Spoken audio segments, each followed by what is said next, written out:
삼성전자 3분기 실적이 매출 74조 원, 영업이익 15조 8천억 원으로 확정됐습니다. 최고의 실적인데요. 삼성전자 주식을 들고 있는 450만 개인 투자자들은 마냥 즐겁지만은 않습니다. 내년에 D램 가격이 낮아질 거다. 반도체 주가는 이미 고점이다. 이런 우울한 분석이 쏟아지고 있는데요.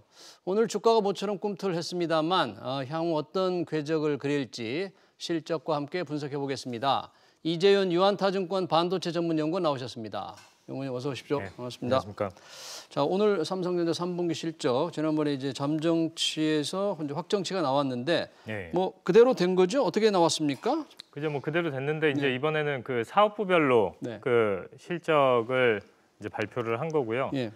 아무래도 이제 기존에 예상했던 대로 그 IM 사업부하고 반도체 사업부 쪽에서 실적 성장을 견인했다고 보시면 될 것 같고.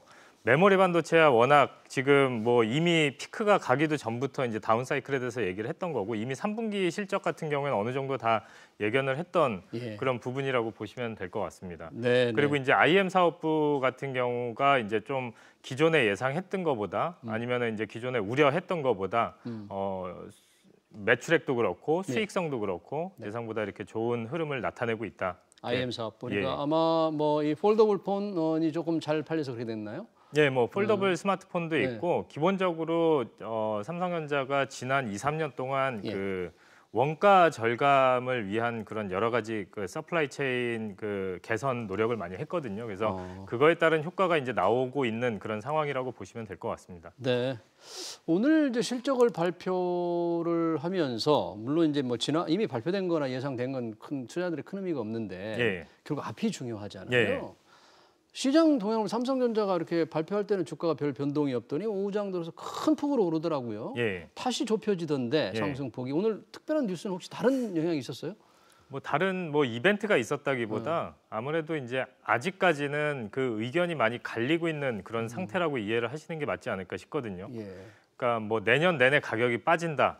그리고 내년 하반기에 가격이 반등한다.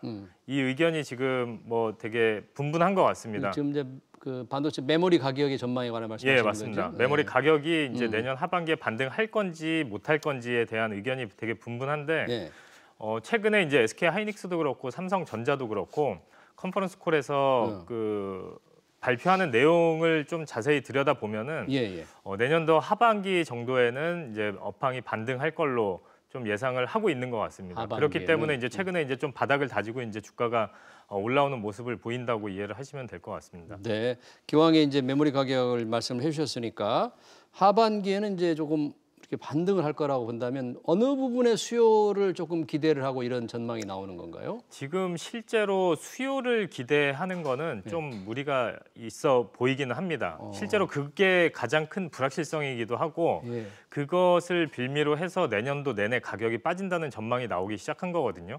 가장 큰 이유는 작년 올해 그 코로나로 인한 그 이상 수요가 나타났던 부분들이 있잖아요. 그래서 그게 내년에 당연히 이제 지속된다고 보기에는 좀 무리가 있을 것 같고 만약에 이렇게 발생했던 수요가 꺼진다고 하면 얼마나 꺼질지에 대해서 걱정을 하는 그게 얼마나 꺼질지는 모르지만 그게 이제 불확실성인 거죠. 수요에 대해서. 수요에 대해 불확실성. 그래서 지금 SK 하이닉스랑 삼성전자 그 컨퍼런스 콜에서 이제 확인을 해준 내용은 뭐냐면은 상당히 신중하고 조심스러운 캐펙스를 집행하면서 캐펙스라는 게 투자를 한다 그런 얘기죠. 공급을 늘리는 것 자체를 상당히 신중하고 조심스럽게 접근을 하겠다라는 그런 의지를 내비친 거고 그게 결국에는 다운 사이클에 진입을 하게 되면서 특히 이제 그 수요가 둔화되는 다운 사이클에서 공급 업체들이 이제 그런 공급 증가에 대해서 이제 좀 보수적으로 접근을 한다는 내용이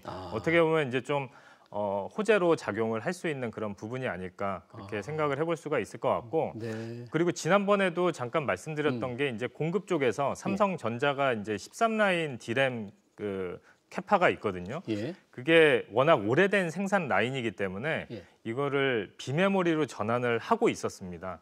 평택인가요? 아닙니다. 화성에 있는데 이거를 비메모리 반도체로 생산 라인을 전환하는 작업을 했습니다. 왜냐하면 이거를 D램으로 계속 돌리게 될 경우에는 효율성이 다른 디램 생산 라인보다 떨어지기 때문에 전환을 그렇게 네. 하는 걸로 계획을 잡아서 네. 진행을 하고 있었는데 올해 초에 네. 올해 2분기죠. 2분기 때 갑자기 메모리 반도체 가격이 급등을 하게 되면서 이거에 대한 계획을 잠정적으로 중단을 한 상태거든요. 전환 계획을. 예. 네. 그 말을 반대로 얘기하면은 가격이 빠지는 사이클에서는 이 전환 투자 계획이 다시 재개된다고 보는 게 네. 조금 더 합리적이지 않을까 이렇게 생각을 해볼 수가 있을 것 같습니다. 그래서 기본적으로 물량을 늘리는 계획 자체가 상당히 신중하고 조심스러운 데다가 이 전환 투자의 이슈도 좀 생각을 해야 되지 않을까 네, 그렇게 전망을 하고 있습니다. 네. 그렇게 보면은 이제 수요가 지금 불확실한 건 사실이지만 내년도 하반기에는 메모리 반도체 그 가격이 반등할 수 있는 그런 근거가 되지 않을까 이렇게 수요가 불확실하지만 공급하는 삼성전자가 이 공급을 조금 줄일 수도 있는 예. 그렇죠. 탄력적으로 대응을 하다 보면 예, 그런 맞습니다. 거죠. 예. 그러면 이제 이 메모리 수요는 또 전반적으로 아까 코로나가 완화되면서 뭐 IT 기기 수요가 좀 줄 수도 있지만 뭐 서버 수요 같은 경우는 좀 계속 늘고 있기 때문에 그쪽의 수요 증대는 좀 기대할 수 있는 건 아닌가요? 예, 맞습니다. 그래서 지금 그 오늘 그 삼성전자 그 컨퍼런스 콜에서도 이제 발표한 내용 중에 그 서버 쪽의 수요는 이제 펀더멘탈이 상당히 좋은 상태고 앞으로도 이제 개선될 여지가 있다라고 이렇게 얘기를 해줬거든요. 근데 이제 다만 어쨌든 서버가 차지하고 있는 그 디램 전체 수요에서 서버가 차지하고 있는 비중이 한 30에서 40% 정도 수준이기 때문에 그 외에 나머지 수요도 중요한 역할을 하기는 하는 거거든요. 그래서 뭐 일단은 서버 쪽이 이제 수요가 견조한 거는 지금 계속 확인이 되고 있지만 나머지 수요에 대해서 지금 우려를 하고 있는 거죠. 그렇군요. 그러면 4분기 내년에 이제 실적 매출과 영업이익 뭐 3분기에는 매출은 뭐 최대고 영업이익도 슈퍼 호황에 버금가는 실적이었는데 어떻게 이렇게 전망을 하시는 건가요? 이런 상태에서 본다면? 일단은 4분기 같은 경우에는 영업이익 기준으로 봤을 때 15조 원을 전망하고 있습니다. 15조 원. 매출액은 3분기랑 비슷하게 이제 73조 원에서 74조 원 그렇게 전망을 하고 있고요. 이게 아무래도 이제 반도체 가격 하락이 시작되는 첫 분기다 보니까 반도체 쪽에서의 그 영업이익 하락이 예상이 된다고 보시면 될 것 같고요. 4분기 같은 경우에는. 그래서 분기별로 봤을 때는 내년도 1분기, 2분기까지는 방금 말씀드린 것처럼 메모리 가격이 내년도 1분기, 2분기까지는 빠진다고 전망을 하고 있기 때문에 하방 압력이 있을 거라고 그렇죠. 보고. 아무래도 삼성전자의 그 영업이익에서 가장 큰 부분을 차지하는 게 반도체이기 때문에 이것 때문에 이제 실적이 반등하는 거는 내년도 하반기로 전망을 하고 있고 내년도 연간 영업이익은 하반기에 메모리 가격이 반등한다고 가정을 했을 때 55조 원으로 전망이 되고 있습니다. 55조 원 내년도에 하반기 메모리의 어떤 가격 반등을 전제로. 지금 뭐 세계적으로 이제 공급망 충격 현상이 심각하잖아요. 뭐 반도체 칩을 직접 만드는 삼성전자로서도 그런 일부 부품 조달에 문제가 있을 수도 있고 이것이 삼성전자에 지금 미치는 영향은 얼마나 심각한 게 있습니까? 그렇죠. 그게 이제 결국에는 그런 문제 때문에 지금 실제로 이제 아까 코로나 때문에 이상 수요가 발생했던 게 지금 둔화되고 있다고 말씀을 드렸는데 실제로 이게 실질적으로 엔드 유저가 사고 안 사고의 그런 실질적인 수요의 문제보다도 더 큰 거는 결국에는 비메모리 반도체나 이런 그 핵심 부품들의 공급 부족 때문에 세트 자체가 생산이 안 되는 게 있고요. 그리고 두 번째는 이제 그 동남아시아의 그 코로나 때문에 일부 그 조립 생산들이 이제 멈췄다 다시 가동됐다 하는 부분들도 이제 작용을 하는 거거든요.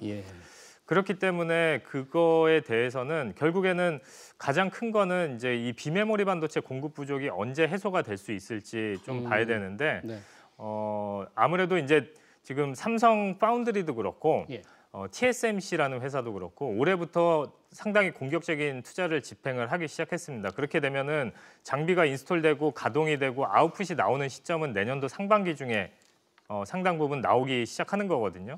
그렇게 보면은 내년도 상반기부터는 어느 정도는 좀 이런 그 비메모리 반도체 공급 부족 같은 경우에는 좀 완화가 될 수 있는 그런 환경이 마련되지 않을까. 그래서 내년도 하반기 되면은 좀 어느 정도 좀 해소되는 국면이고 상반기부터는 좀 완화되면서 하반기부터는 좀 그런 공급 부족이 해소되면서 그거에 대한 이슈는 이제 좀 그렇게 크게 걱정할 수준은 아니게 될 거다. 공급 부족 현상은 좀 해소될 가능성이 있다.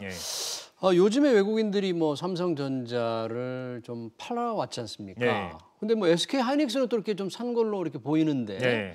혹시 무슨 차별화 전략이 있는 거예요? 어떤 외국인 투자 전략은 혹시 뭐 다르게 나타난 무슨 이유 있어요? 차별화 전략이라기보다는 아무래도 그 메모리 반도체의 이슈라고 하면은 네. 하이닉스가 더 베타가 세기 때문에 더 주가 탄력을 받을 수가 있는 거거든요. 그렇기 때문에 좀 더 이쪽으로 쏠리는 게 아닌가 그렇게 예. 좀 생각을 해볼 수가 있을 것 같고요. 뭐 예. 삼성전자의 뭐 무슨 개별적인 그런 부정적인 이슈가 있거나 그런 거는 없는 것 같습니다. 예. 특별한 차별화 전략이라고 보기는 좀 어렵다 그런 예. 얘기네요. 일부에서 반도체 주가 이미 고점이다 이런 분석이 좀 많은데 예. 우리 연구원님은 그런 고점을 피크아웃, 고점을 지나고 있다는 그런 분석에 동의하십니까?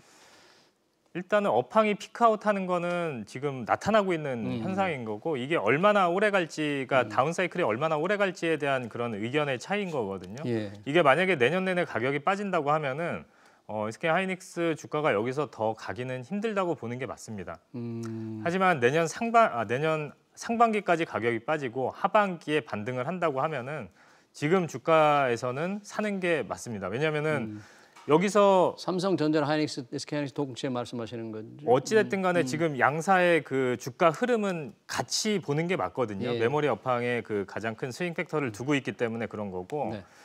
지금 뭐 SK 하이닉스 기준으로 말씀을 드리면은 네. 내년 내내 가격이 빠진다고 했을 때 이 회사의 주가가 어디까지 빠질 수 있을지에 대한 그 주가의 락버텀이라고 표현을 하는데 네. 락버텀을 계산을 해보면은 9만 원에서 9만 5천 원 정도 되거든요. 네. 그렇게 되면은 여기서 지금 뭐 최근에 주가가 반등을 했지만 여기서 뭐 빠질 룸이 그렇게 크진 않다는 않다. 거죠. 네. 네, 근데 만약에 하반기에 메모리 가격이 진짜로 반등을 한다고 하면은 예. 여기서 업사이드는 크게 열리는 거거든요. 삼성전자도 비슷한 그런 논리를 비슷한 적용하시- 맥락에서 보시면 될 것 같습니다. 왜냐하면은 삼성전자 같은 경우에는 락버텀을 어떻게 계산을 해야 될지가 좀 애매한 부분이 있어요. 왜냐하면은 다른 사업부들도 막 섞여 있기 때문에 네. 과거의 멀티플 트렌드를 직접 대입하기가 힘들거든요.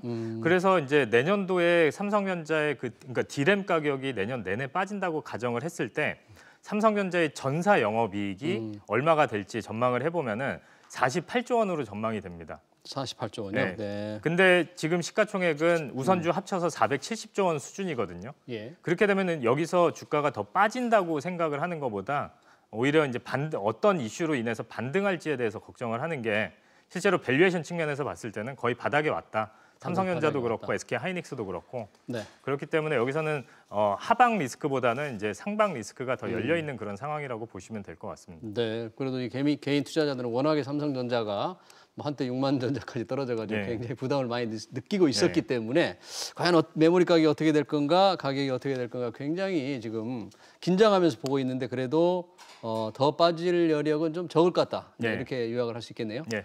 네, 알겠습니다. 삼성전자 3분기 실적 주가 전망 잘 들었습니다. 지금까지 이재윤 유한타증권 반도체 전문 연구원이었습니다. 고맙습니다. 네, 감사합니다. 네.